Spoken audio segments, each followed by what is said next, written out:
So, but hold on. But so, what do you think happens? How would the scientists know? How would we all be able to get into the spaceship to get away from this powerful sunburst? Everybody would have to get into, like, they could, in the future, they made the spaceships, like, lots of them. And then people could get into them, and they could fly off. Yep. But don't you think that the energy from the sun would be coming at us so fast that we wouldn't have time? Because remember, it only takes 8 seconds for a particle of energy to get from the sun to the earth. Would that be enough time to get into the spaceship and run away? Maybe. Maybe. Well, maybe in the future scientists and engineers will make new technologies.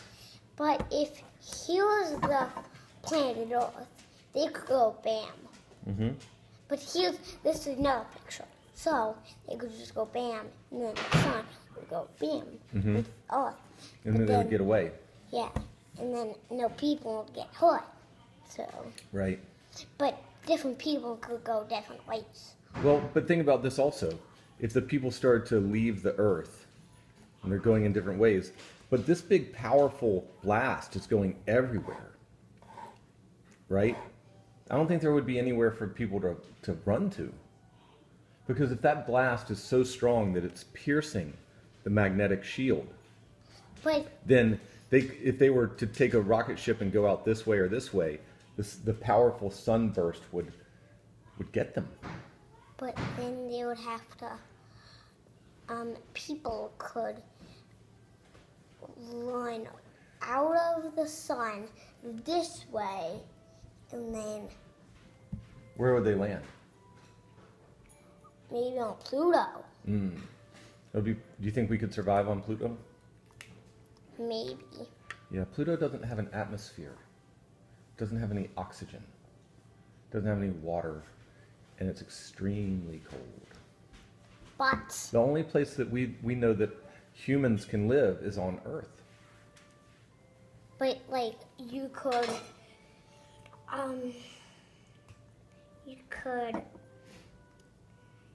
just, like, live in a spaceship. That's true. Some people have thought about that, right? Because you know all about the space station.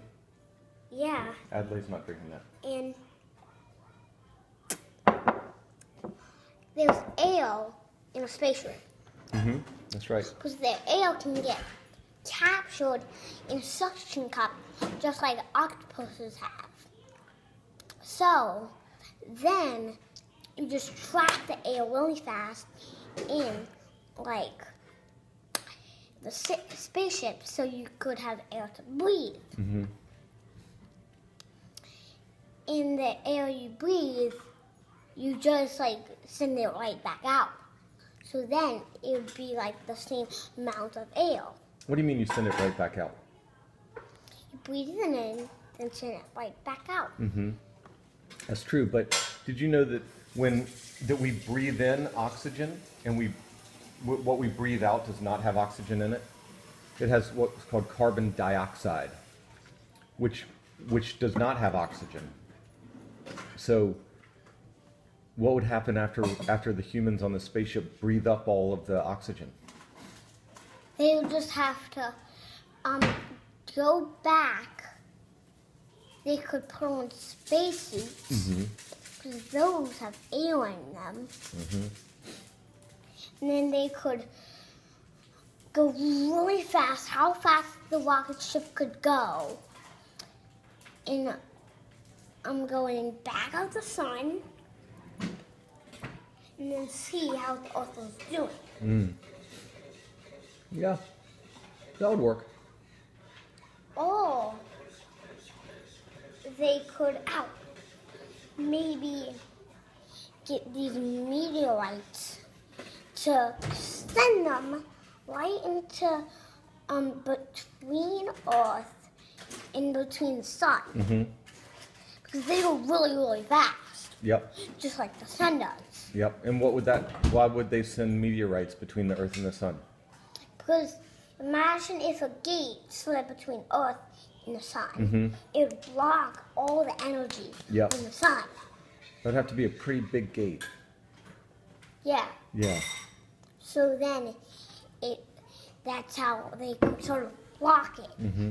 But they would have to do it really, really fast. Yeah, it's true. Yep. All they had to do was find meteorites, get them back, throw it at in between the sun and the earth. And when you say they, who's they? Who's going to do this? The people in the rocket ship. Okay. People on the rocket ship. And where do they come from? I don't know. Well, they work for NASA, right? Yeah. And if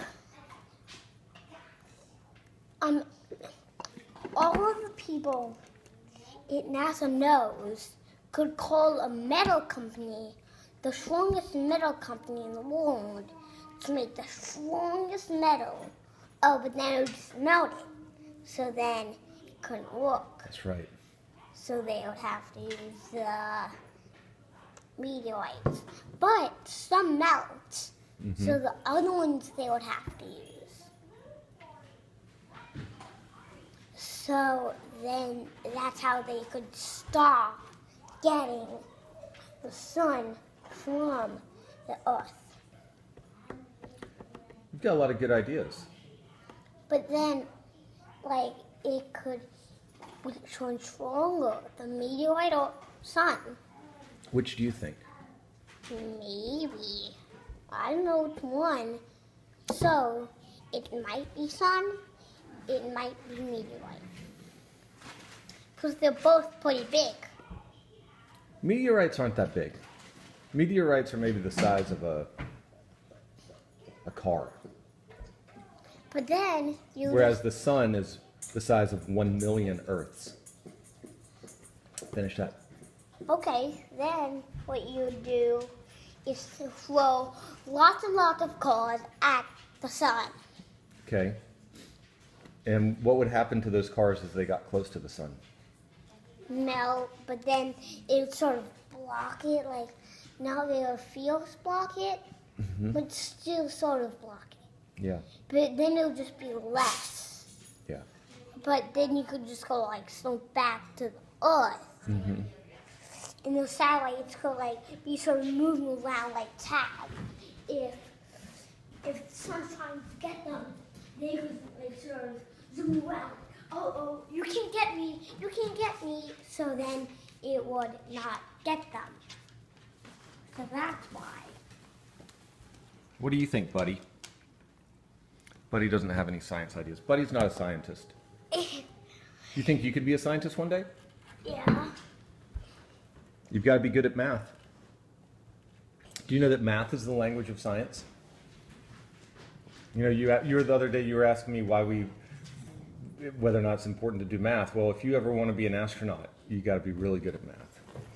But what I want to do with you is to go to the moon with you and then go back. Go where? Go to The moon? and then go back. Well, we'll both have to be good at math then. Yeah, but you know a lot of math, and I know know up to 200. What's up to 200?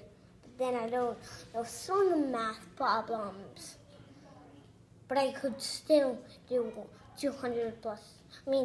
100 plus 100 is 200. Mm-hmm.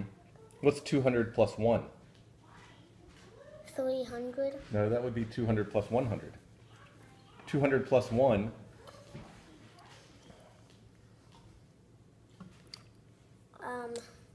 There's a very simple way to remember it. 200 plus 1 is 201. Yep.